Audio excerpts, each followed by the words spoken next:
Do it. Wow, I really do understand how you kind of just sit here and pinwheel. And we're live. It is Monday, April 19th, 5:05 p.m. We are a little bit late because we do not have a guest yet. Wait, are you talking? Oh, is this why you Yeah. have you been talking this whole time? No, we're a little bit late because we decided to just hang out and shoot the shit instead of going live. Because we Yeah, actually that is true. decided this is the Yeah. first time we've ever done that. It's like, oh, it's time to go live. Nah, let's just keep talking for a little while. It's because Kate's in control of the I was show. just gonna say And it's she because is I'm so in much control. more laid back and less neurotic about being on time than I Yeah, am. like a lot less. Like, David Plotz once told me I was compulsively on time, and he meant it as a criticism, and I was just like, and? oh, that's really funny. Yeah. No one has ever accused me of that, by the way. So, like, never, ever, ever. Um, okay, well, I have not seen Charlie, so people keep an eye out in the thing. And until then, it's just going to be a bunch of us chit chatting. Maybe it'll turn into a Just Us show if something is going on with Charlie's internet. You Um, know, it could be one of those situations. There are only two people who have ever stood up in lieu of fun. And you know who they are. yeah, that's Um, true. We don't need to repeat them. But yeah, yes. we should So mention it whenever can we we like get. we've never well while we're late while we're like I think we have different so here's I actually would love to talk about this. Why do you think that it's so important to be on time? I don't in an objective sense. But Okay.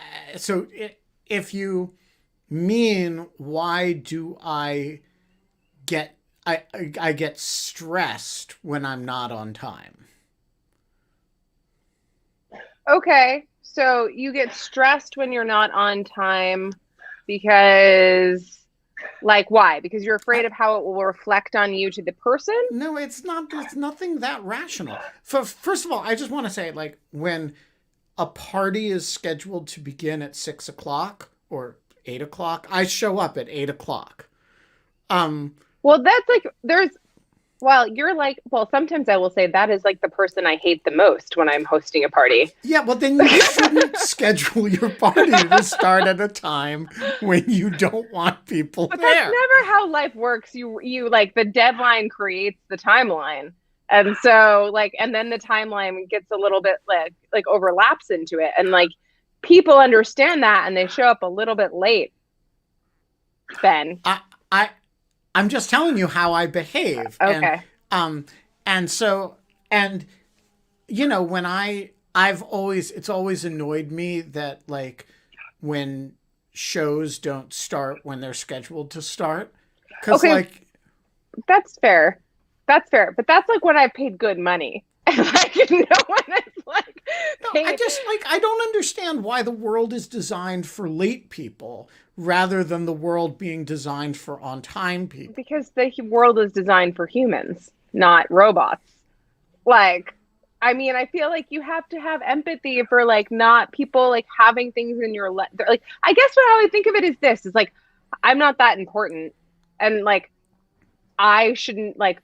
There's obviously other things that this person has that they care about in their life more than meeting up with me. So if they're late, then like I probably understand why. I don't take that as something personal to me, No, which but is very weird. it's I don't take it personally either. It just wastes my time. And so I don't like wasting other people's time. If I say I'm going to start a show at 5 o'clock, I I don't love it that there's 90 people sitting there going like, well, when is it going to start? Oh, they're late. I don't like that. I don't like holding people up. And similarly, if I say I'm going to meet you at 2 o'clock for a cup of coffee and you show up at 2:15, that's just disrespectful of my 15 minutes. It's not a big deal. It's not, but people who do it religiously, Yeah. like, they don't seem to give a shit that over protracted iterative relation, a relationship is an iterative thing. And if they're making arrangements to be somewhere and they're not there at a particular time, they're sucking up the other person's time on an iterative basis, and I just think it's rude. So I just take it as a transaction cost, and then I expect them to extend the same understanding to me when I blow them off at some point later, or like accidentally need to show up 15 minutes late when I meet with them or something. No? So I, of course, like everybody, am sometimes delayed and therefore late. Um, but I think there's a difference between like that happens sometimes, and then you apologize, and and whatever, and I never hold that against somebody. It's people who do it habitually. Yeah. Because people who do it habitually are basically saying, if you schedule an hour to hang out with me, you should consider 15 minutes of it wasted, or else budget an hour and a quarter because I take up more time than I schedule. And there's just something arrogant about that.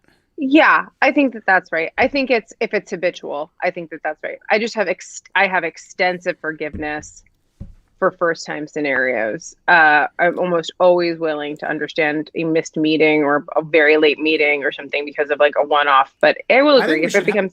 I think we should have a poll about this. Yeah, that's a great idea. Are you an early person, an on time person, or a late person? And how much do you hate people who are habitually late? That's a good poll. Yeah, it's a good poll. Speaking of which, Charlie, what's going on? I know. I just texted him. I don't know. I talked to him like a couple of hours ago too. I mean, I have to think that something is going on, but he like today was like kind eaten by a grizzly bear.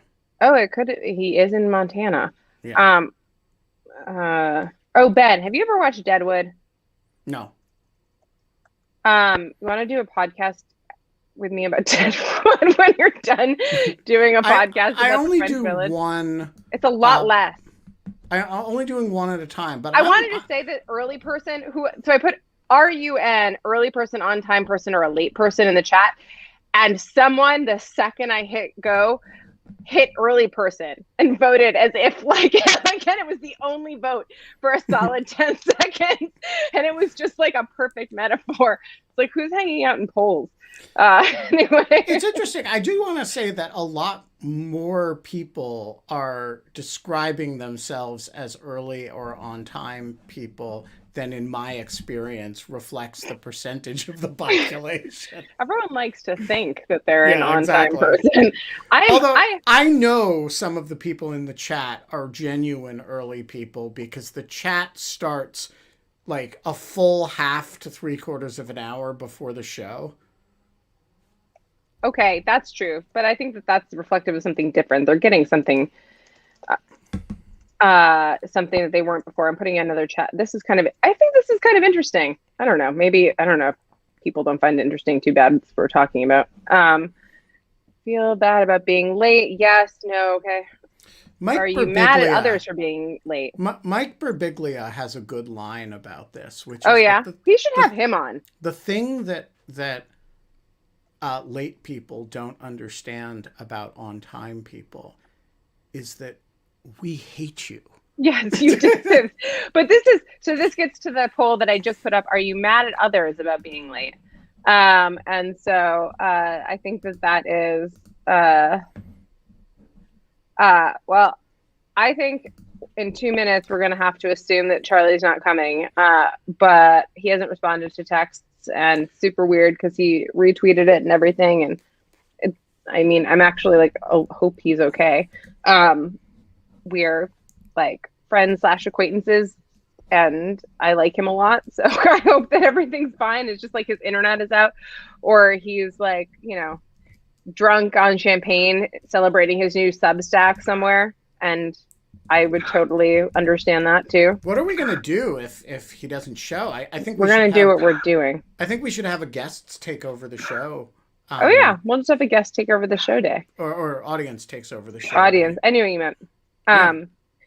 See, interesting. Sorry. I'm happy to invite Mike Birbiglia on the show. The last time I saw Mike Birbiglia, Tammy and I went to see him in New York, and I tweeted that I was in the audience and I was very excited to see it, to see the show. And he saw the tweet and invited us backstage. And it was really cool to see him. I like Birbiglia a lot, and I also, as somebody who thrashes around in my sleep a fair bit. That's such a good bit. Although Such not at that such level. a fascinating bit. So good. When did you first hear that? How did you come to know about Mike Birbiglia? Oh, I'm pretty sure from This American Life. But I've also I know somebody who was in an improv troupe with him in college. And so yeah, he's anyway, Mike Birbiglia is a great idea, and I will tweet at him, and we should get him on the show. Meanwhile, I think Timothy Scott has it right that Charlie Warzel has been abducted by aliens. That would explain the lack of a response. So I think we should declare it an audience takes over the show day. So, sounds good to me. Who is nominated by the Greek chorus to be the first person that we hear from? We sacrifice. Yeah, who's our human sacrifice? Oh, I think that there was something before we went to the audience that I wanted to talk to you about, but I'll think about it. It was something. Okay, while Kate is thinking about that, audience members, you guys decide who we're starting with. Argue this out in the chat and come up with the nomination, and that will be the first person. I want to actually talk about Matt Clifford because he's a Missoula person, and I'm well, it's weird my relationship with Missoula, but I would love to talk about this. And can I just invite Matt on as? Yeah. Okay. This is a great question. I'm bummed that Charlie can't talk about it because he has like a great spiel on like deciding to live in Montana. And I don't know. I think it's pretty great. There was, yeah, okay. I asked him on, so we'll see. Ben, what was the, do you know did you see the link that I put that Jamil wanted you to read about beforehand? Yeah. Had you seen that already? What is that? I had, yes. The FISA court received a petition that the Council of Record is actually Ted Olson, asking. Really? The Supreme Court received a petition, asking for review of whether there was a public right of access to FISA court to FISC proceedings under any circumstances. It's a very interesting thing. I haven't read the petition yet. A right of access under like property law or under what? No, a public right of, a First Amendment public right of access. I'm like, what? Like, that's bizarro. Okay. It's an interesting question, and it's and I have not looked at the underlying issue yet. I will in time for our conversation with Jamil. I think it's you wanted to. Yeah, I was just giving you warning that he wanted your take on it. So, Matt, it's so nice to see you. Nice to see you as well. I have to say, I never thought I would come on screen on this show, but we're glad to have you. This crowd was going to talk about Missoula. Yeah. Let's talk about Missoula. What's your relationship with Missoula? It's the only place that's ever felt like home to me. But shortly, I went to law school there, and I lived there for 17 years. I counted this morning, and had a very, very satisfying career there, and was just really enjoyed that community. It's a fantastic place, a unique spot, as you probably know. And had to leave there about 11 years ago for my wife's. I met my now wife, and for her career, and so now I'm in the big city. I had to move to Oakland. I have never. So I have family near Missoula, but I've only ever really used Missoula as an airport. His family's in the junk, so that's the Bitterroot, the junk, like the. Oh, sure. Yeah, they're out near. My uncle lives out near Darby, on the West Fork. And so I've I've kind of flown into Missoula any number of times and rented a car and driven out from there, but I've never actually spent much time in Missoula. Yeah. I have a super different relationship with it. So I think I've mentioned, I don't know if you've heard how I came to know Montana, but I was about to go to law school and was like 26 years old.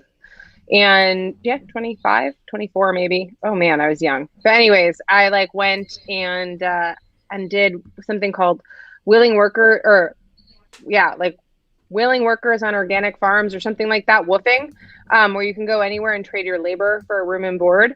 And so I basically like bought myself a plane ticket with airline miles. I was super broke with airline miles, went to Montana and found this place that was in St. Ignatius, about 45 minutes north.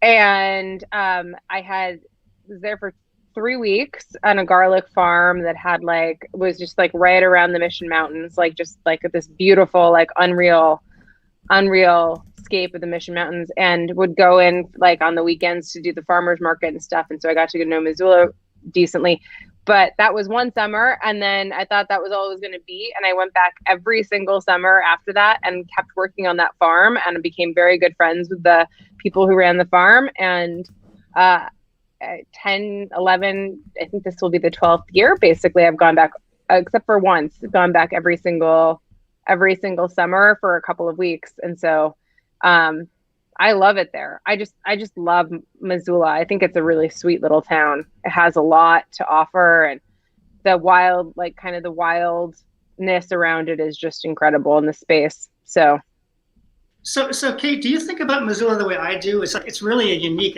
I don't know anywhere else like it, because it has that wildness that you're talking about. I mean, you can catch native trout like in the middle of town. Yes. And I used to do a lot of, I still do sometimes, but and I like live my back. I still have a house there on Rattlesnake Creek, and I can go out my backyard and it's right there. You can walk up the Rattlesnake, and it's got all that. I mean, a lot of towns kind of have amenities like that, but Missoula is kind of its own community in that it's off the grid in a way that other Western towns like Boulder or Spokane and it's kind of, and it's a Boise even are not. And it's a progressive community. Yeah. So it's like good people kind of like with your same types of, well, if you're progressive, your same kind of types of values. And there's like around the edges, like the cowboys and the kind of the people who are like kind of commercial, like agriculture people or whatever. So there's definitely a conservative element from the rest of Montana, but like, yeah, but I have a friend who has this PhD in statistics from Montana, and goes, like he's an ultra marathoner, and he just walks out his back door and just like runs up into like the mountains and just like does like 60 miles, on trails straight out of his, like, and he doesn't even live in the Rattlesnake. So there's just like, I just think it's a sweet little town with lots of culture. So not to be like, make this an ad for like Missoula, but it is, it's just In a Lieu cool of Fun place. Today is brought to you by the Missoula, Montana Chamber of Commerce. Move to Missoula.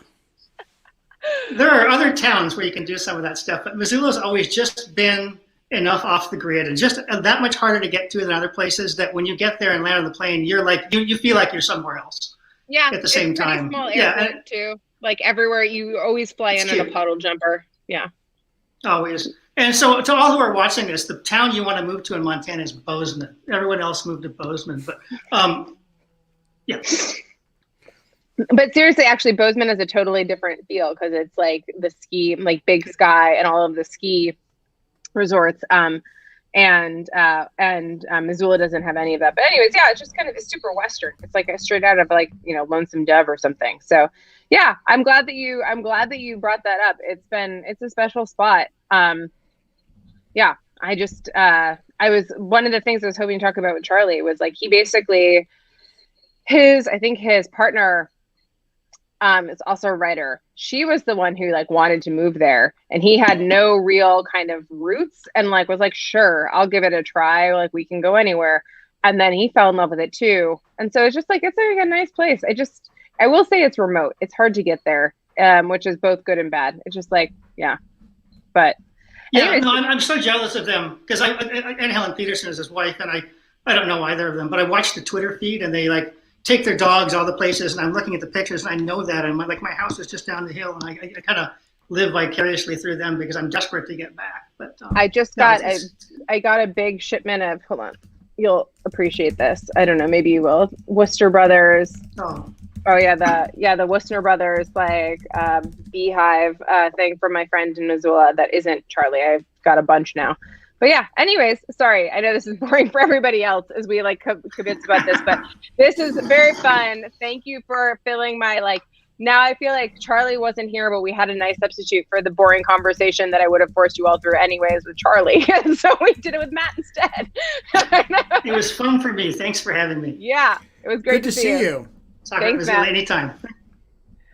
Sorry, everybody. I just like it's yeah, I would highly recommend it as a place to go.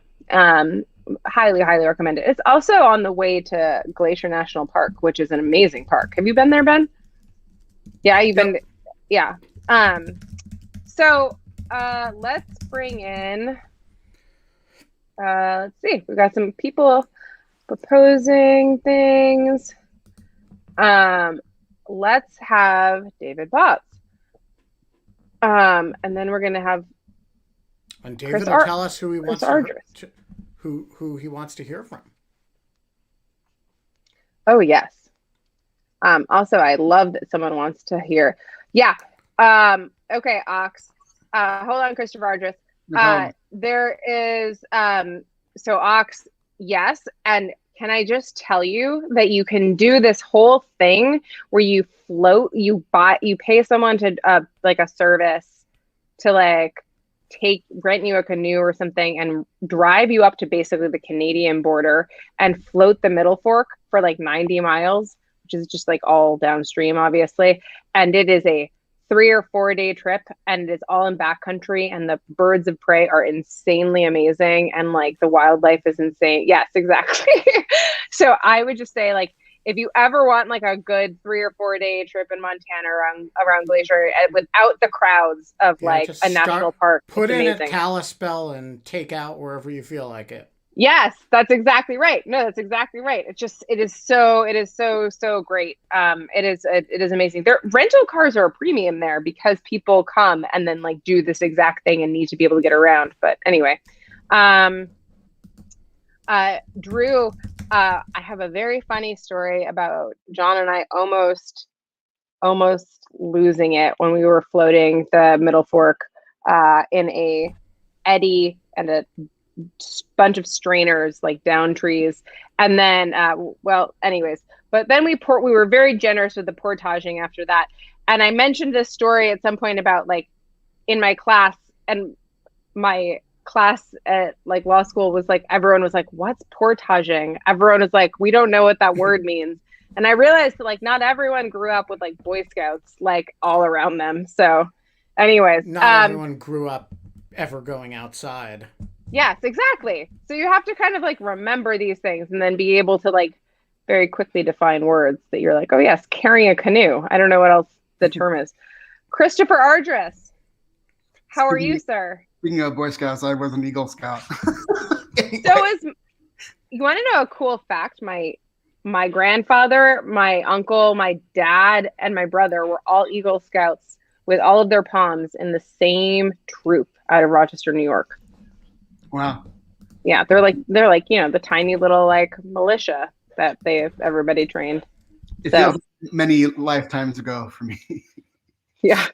Anyway, so I was wondering. I watched the close of the Derek Chauvin murder trial, and I saw sort of stories about, okay, if there's an acquittal, then there's going to be like expected like violence and riots, and so places are kind of gearing up security if in that event. So I sort of wondered whether sort of reporting or sort of like whether it's a self-fulfilling prophecy that if we kind of like, it's the securitization problem, that if we're having all these stories and sort of preparing for violence, it actually sort of increases the likelihood that this would occur, because it somehow gets people into this mindset. Oh well, they're expecting like this is bad enough that violence occurs. I don't think so. I mean, I think that may be right away from the scene, but this was when the killing happened. There was very substantial violence in Minnesota, in Minneapolis and St. Paul, and their feelings are running high there, and in light of the violence there that has already happened, it doesn't seem to me to be unreasonable to take precautions. I mean, all of New York City boarded all of its storefronts before the election. Yeah, no, I was thinking about that too. Sort of like an analogy between that and then sort of like the nonchalance about January 6th. Or maybe not. But in that case, it was, first of all, it was not local businesses that were being nonchalant. DC was completely boarded up. Yeah. It was, and as you know, I have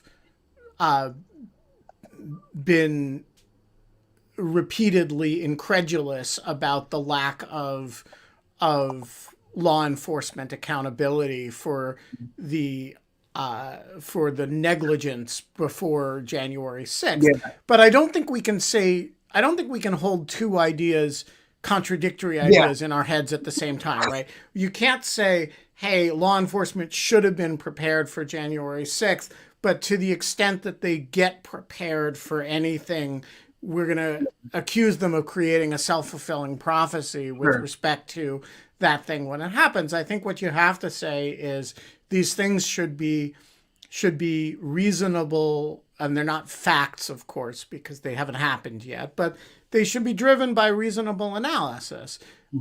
In the run-up to January 6th, what was the basis for concern that there would be violence, on what scale and of what type? And as you know, I thought the answer was, and there's nothing about me, like sentient beings thought that the answer in that context was there was a capacity for a lot of violence and people were going to storm the Capitol. And I think police should be prepared for that. And I also think in the context of, look, I can't imagine a rational jury voting to acquit. It seems to me a rational jury, I mean, a jury can always hang because one juror, because unanimity is hard, right? And so you have holdout problems. Right. Nobody should ever be surprised, or for that matter, too upset when a jury fails to reach a verdict. Yeah. Then that happens, and then that can literally just be one person being an asshole, which is just absolutely. It often is. Yeah. And so then you have to. It's a pain in the ass for the system. You have to redo the trial and everything, but it's relatively harmless, actually, and it's but a unanimous verdict of acquittal would be an astonishing thing, given I haven't watched the trial, but given the evidence that was presented, at least as it's been summarized by the press, that would be astonishing. Yeah. And if I were living in that community, I would be furious and have a sense of betrayal by 12 members of my community at that result. Now, I do not believe in violence myself as a general matter.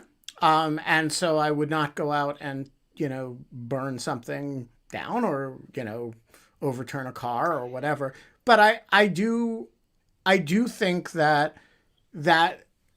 would be a genuinely aberrant outcome given the evidence that was presented. And I think if I were a chief of police, I would say, given all the tensions that have happened in this community over this murder, and I don't want to shy away from calling it a murder.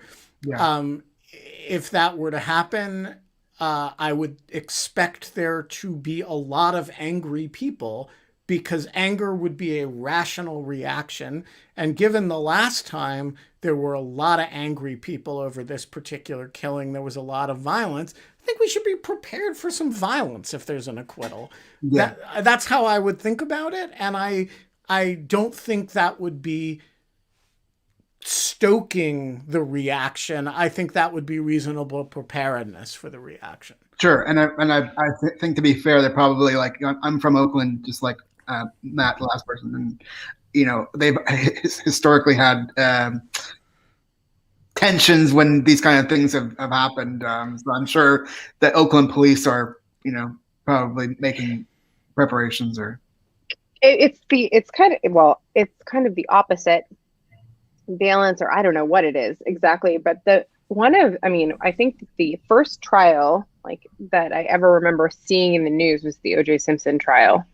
And I'm sure you're the same age as me-ish, Chris. And so like I wonder, yeah. but basically like that was one of the first things. Yeah. And the other was the Rodney King riots after the Rodney King trial.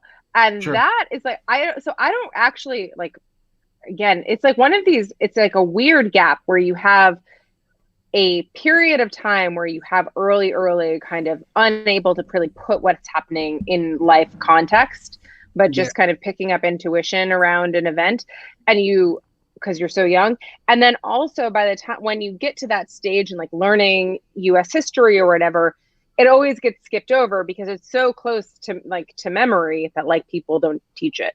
Right. And so it's like, I don't actually like, not to put you on the spot, Ben, but like I'd actually be interested in kind of hearing, like, if you have a sense, if you can like put what's at stake right now with the Chauvin trial, like in context with like kind of those events at all.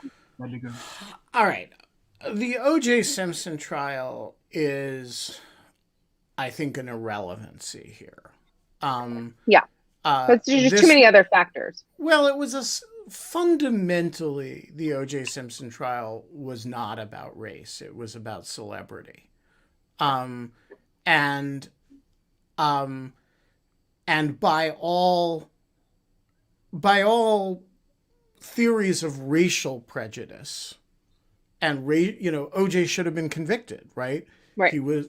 That's why I specifically was like, this doesn't, I don't know which way this cuts, but this is not quite like right. I mean, O.J. does not map onto this well at all. O.J. is the fundamental story of O.J., the O.J. trial, is that celebrity trumps everything. And there were significant racial elements to that trial, but they cut in the other direction. And the Rodney King case was a searing example and is sort of the urtext, I think, of a lot of these cases, though Rodney King was not killed, of course. But it has... But there were 4 police officers beating him. 4 police officers beating him with nightsticks. He was... I remember this. I remember the video. Like, it's like seared in my memory. He was permanently badly injured and had...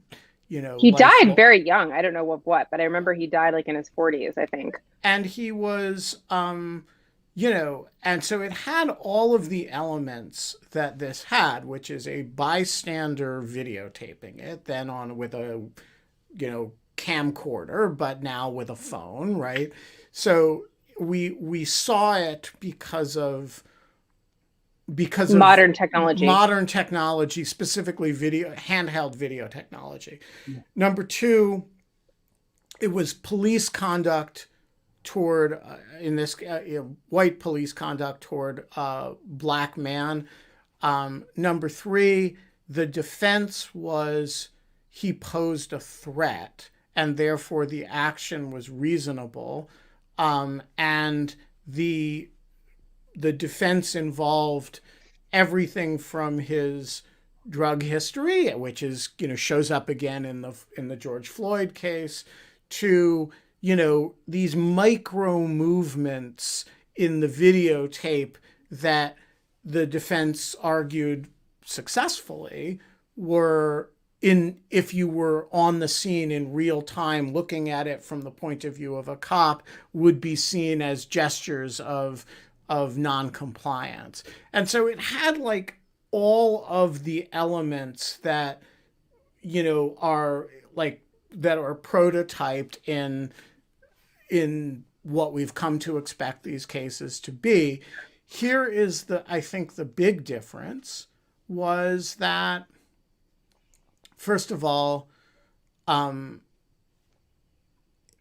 think the sympathy for the police, it gradually declines, right? And the more of these cases that you have, so Rodney King, I think, was the first time people watched an incident like this. Yeah. And George Floyd is the 50th time people have watched an incident like this. And every time your willingness to look at it from the police's point of view goes down a little bit. Yes. Right? Yes. And so I remember the Rodney King case, it was shocking to me that these guys weren't convicted. But like, I remember it being like, there must be something I don't understand, because no one would do this to another human being if there wasn't something going on. But like there was, but I think in the white community, there's a million white communities, but I don't think there was the reaction to it that was like, this is an everyday thing. Yeah, this happens literally all the time. Yes, and if everybody walked around, there must be a reason. If everybody walked around with a cell phone, you would see this shit all the time. And now that's what we all believe. Yeah. Right? Because we've had years and years and years of body cams and, you know, and bystander videos, and people are filming these interactions. And every now and sometimes they seem like justifiable shootings, and a bunch of times they really don't. Yeah. And so I think we have this very different emotional reaction than we did in 1992 or whenever that happened. What a beautiful point. You should write, well, I don't know if it's on us as white people to write this, but like there would be a good op-ed, and kind of like, I have not seen a comparison between this and Rodney King and what technology has given us and how it's helped transform. But like, I argue this, and I sound like a libertarian, and I am so deeply not. I understand all of the harms that that tech has like brought us, but like, I think we completely underestimate like that we would not have Black Lives Matters, which is such an important movement. Like, if this isn't happening right now. I mean, there's tons of things about the progressive left that I don't agree with, but there are some really core great things that we would not have and have empirical evidence of if not for tech. Yeah. I was thinking of the Oscar Grant shooting in Oakland, where he was killed on the BART train, and that wasn't captured by bystanders, but there was surveillance video that was released, and then when the officers were acquitted. So I think that was kind of one of the first kind of. I mean, look, there have been officer-involved shootings where the officer has been acquitted since the dawn of time. Sure. The advent of video. Yeah. And so people were confronted by the dissonance between the story and their own experience of watching it, and then iterating that over and over and over again is a creature of the last 25 years, 30 years. And it has profoundly affected a lot of people's opinions, including mine.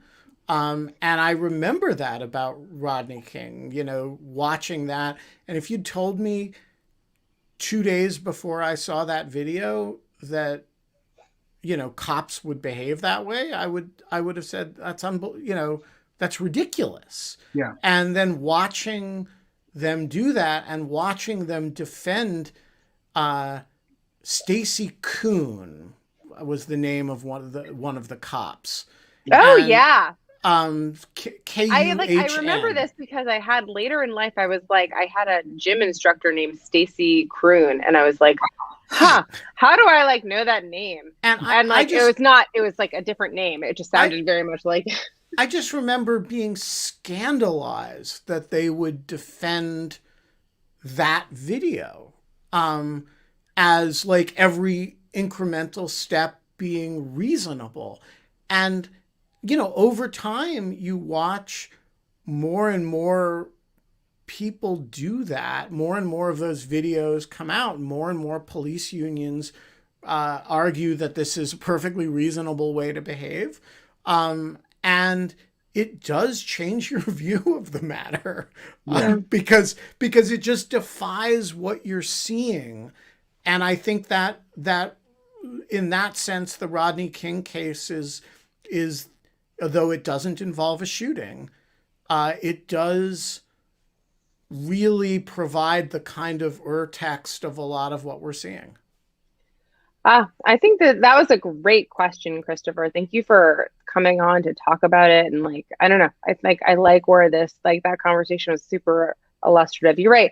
Nothing like, oh God, do you also, David, I'm sure that you remember like Judge Ito and his, like, I remember this so strongly, Judge Ito and his like sand hourglass collection, that like there were too many briefs and he couldn't fit all the briefs on his desk because he had this hourglass. Do you not remember that? I don't remember the hourglass. I do okay, remember. Someone remember this for me and like put a link in the chat.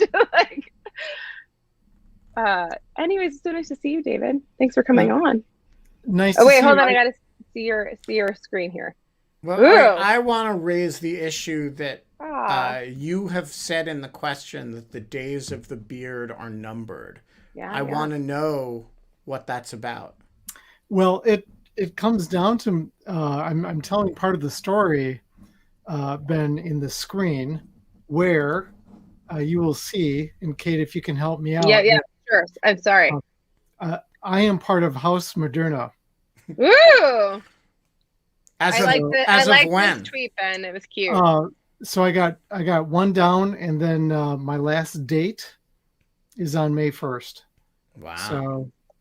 So my second. Congratulations. Thank you.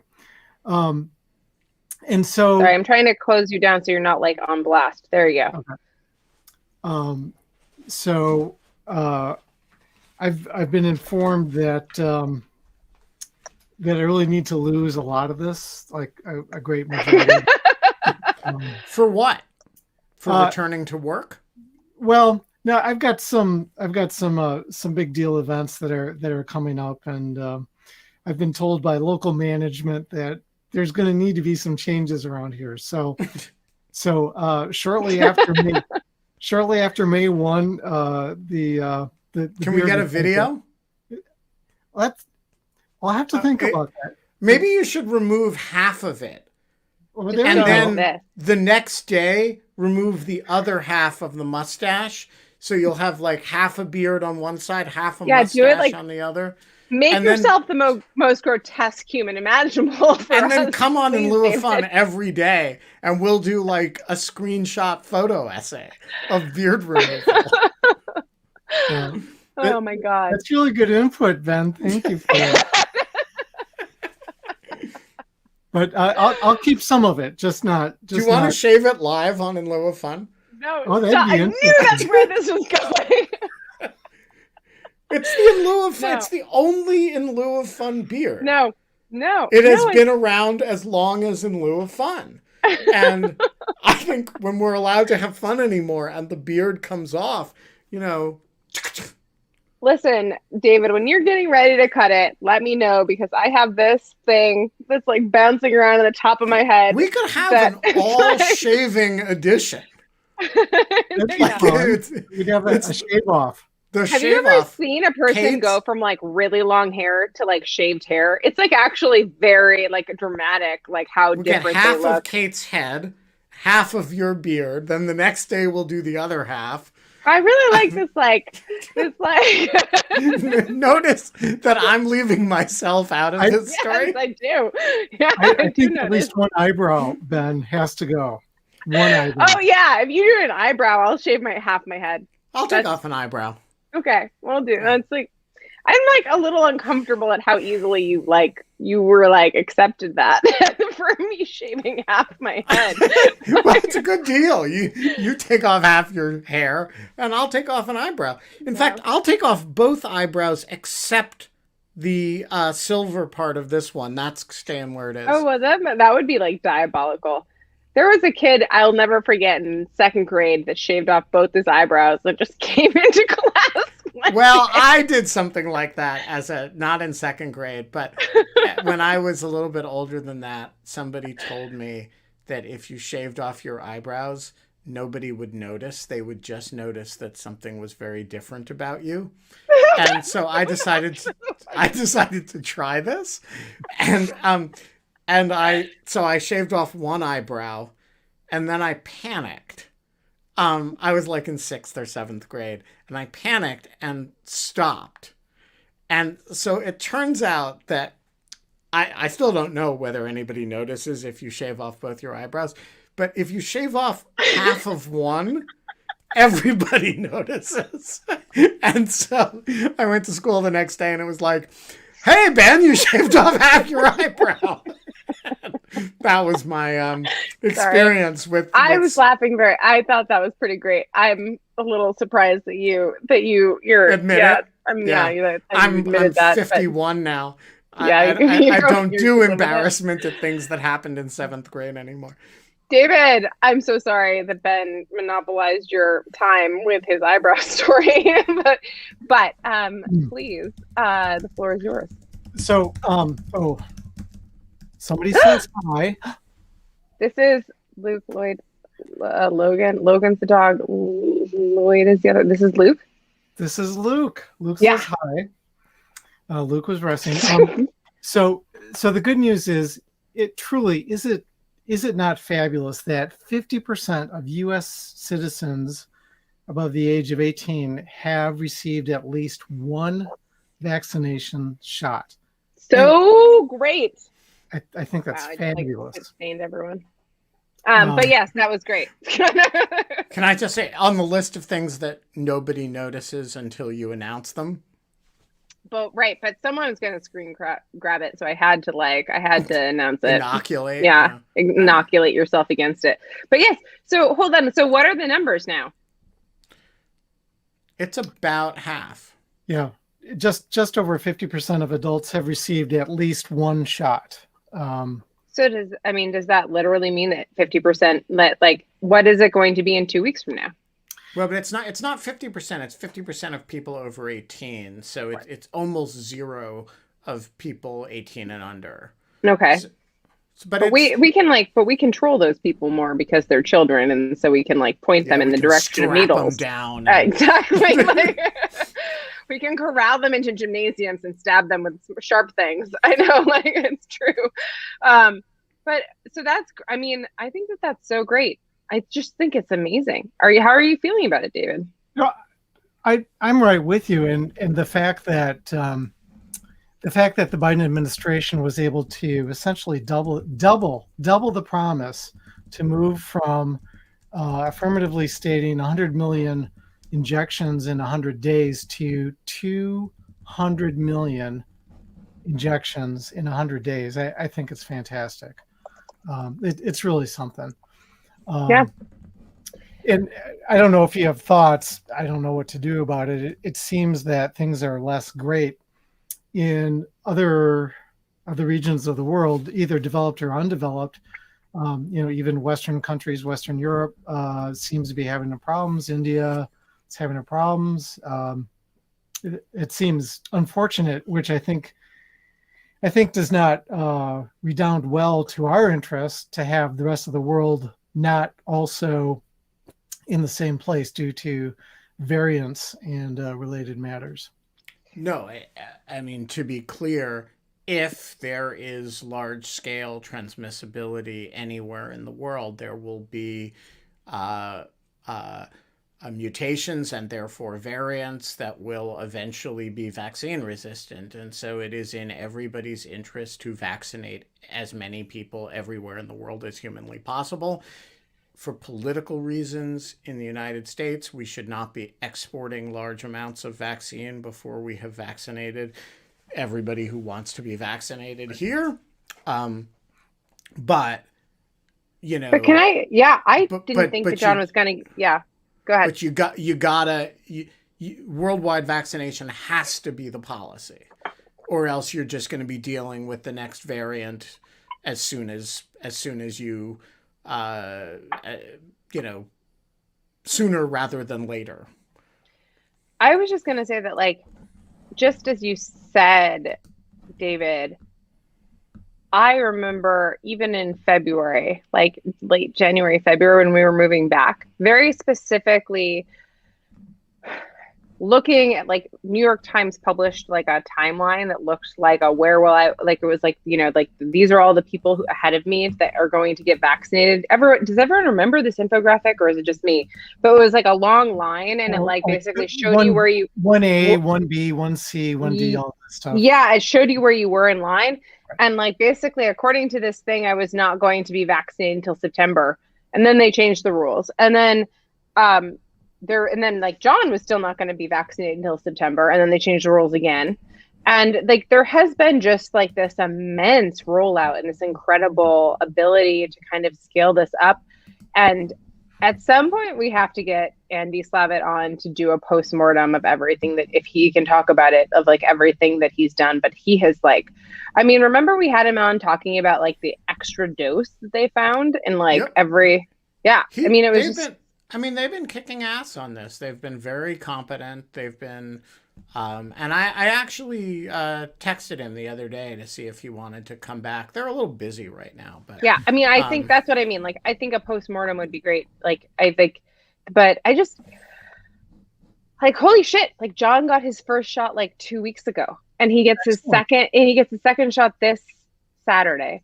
And I mean, that means that I can start. I mean, well, until the CDC like expressed that like basically like I was not a carrier or something, or like likely to be a carrier, I like basically had been living my life as if I was still unvaccinated. And now I'm just starting to like loosen up and like kind of like do stuff and go out. And it is like berserker how long ago it seemed like that this was all starting to happen, and like how much has changed in the interim. And like, I think we're going to just finally start to kind of turn back and grapple with everything that we've been through after you've gotten through it. You know, it's like, what is water? And you don't really have a sense of it when you're in it. So I think that, great question, David. It's so great to see you. Thanks. Good Bye, to see friend. both of you. Well, I have one last person I'm going to try to bring in. We'll see if he says yes. He's very hard to get. And so we'll see what happens. I have an announcement, by the way. Oh, what's your announcement? My announcement while we're waiting for our last person is that the long promised Will Do in Lieu of Fun from a public cafe outdoors in the Washington area will happen on the first day of full immunity. Oh, really? You're going to do it? Oh, that's great. I'm going to do it before the train trip starts. But that was the other person I asked him, but they didn't say yes. That's a bummer. Before the train trip starts, it will happen on, I believe, the 28th, which is the first. Let me just check that. Yeah, the first day of full immunity for me is the 28th. And I will figure out the location. I'm going to put it into our calendar. Yeah, I will be broadcasting live from some place. We shouldn't even maybe have a guest, or maybe we should have like a friend guest or something, like a low key guest. Or even somebody or maybe local. Scott who's fully vaccinated. Oh yeah, and we could do it in the same place, and you could go out in the same place. We could have a In Lieu of Fun meetup in both New York, and because you're fully vaccinated. I will say that, like, I'm going to be totally honest. I don't know how marketable In Lieu of Fun is going to be while we're both like drinking and hanging out with other people like in real life in front of a camera.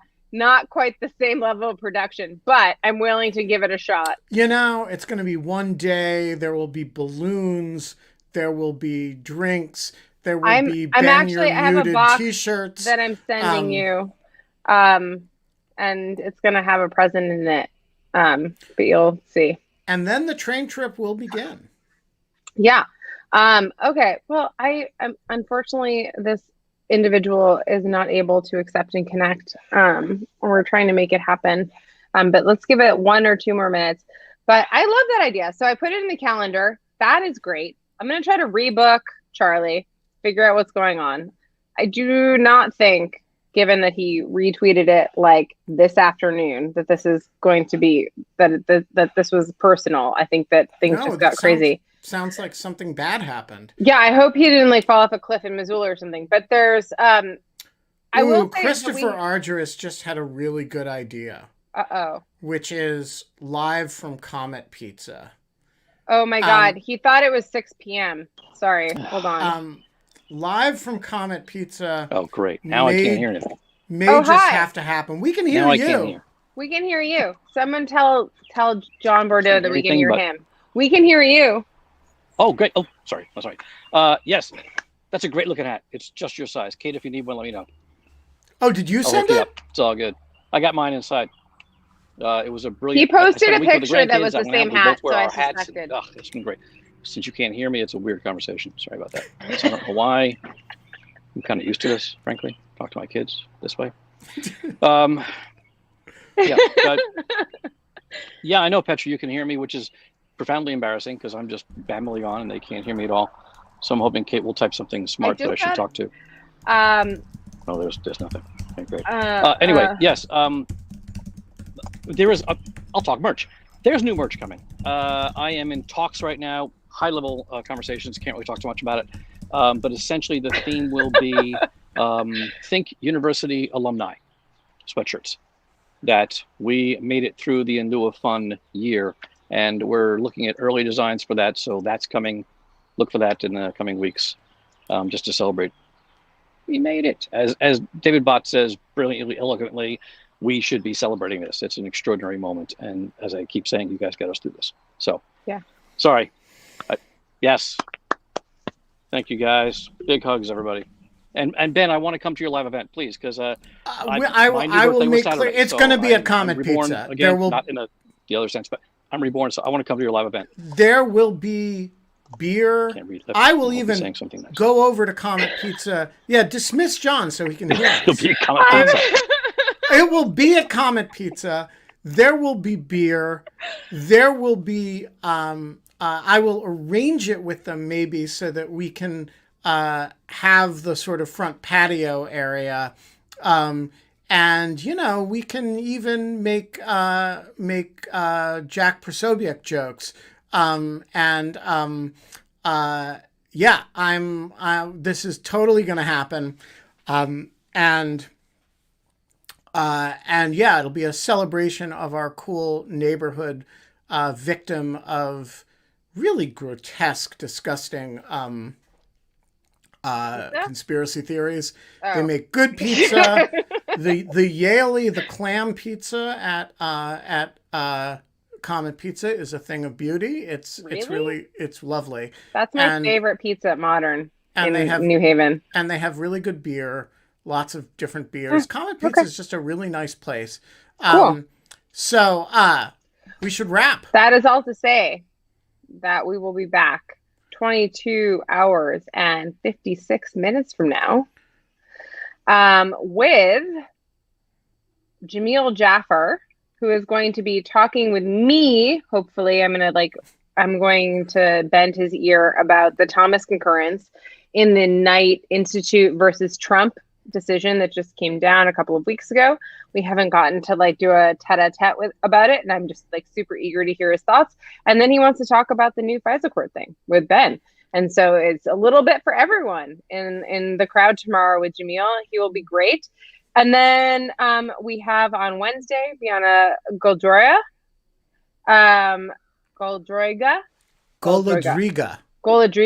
Okay, Goladriga. Sorry, Goladriga. Wow. Many more of those letters pronounced than I thought there were. Like, Russian pronunciation. Russian pronunciation, very complicated. Yeah, apparently, but she's great, and we've had her on before, Bianna. and so I love her Bianna too. a great deal, and she's got a lot to say about Navalny, and Russian agents being. Speaking of pronunciation, how do you say it in Russian? Because like I said Navalny today to someone who spoke Russian, and they were like, no, Navalny. Oh, they said like Navalny, or like no. Said it like that. No, okay, maybe not. Okay. The accent is on the middle syllable. Okay. On Thursday we have Liz Bonowitz, who is one of my good friends, and who is a Harvard cognitive psychology professor, who does specifically young childhood development, and is a record-setting NIH grant recipient, and just an all-around amazing human being who will also be playing the piano and doing a version of Empirical Girl, a riff she wrote on Madonna's Material Girl for us. It is never boring here on In Lieu of Fun. We're not allowed to have fun anymore, but in lieu of fun, we're allowed to have guests who stand us up by accident because of time differences. Exactly. So we will see you tomorrow. Thanks, everyone. Really great, kind of fun episode, unexpectedly in a different way than I thought it was going to be, like a couple hours ago. We'll reschedule, Charlie. Yeah, we'll reschedule them. Bye. Bye.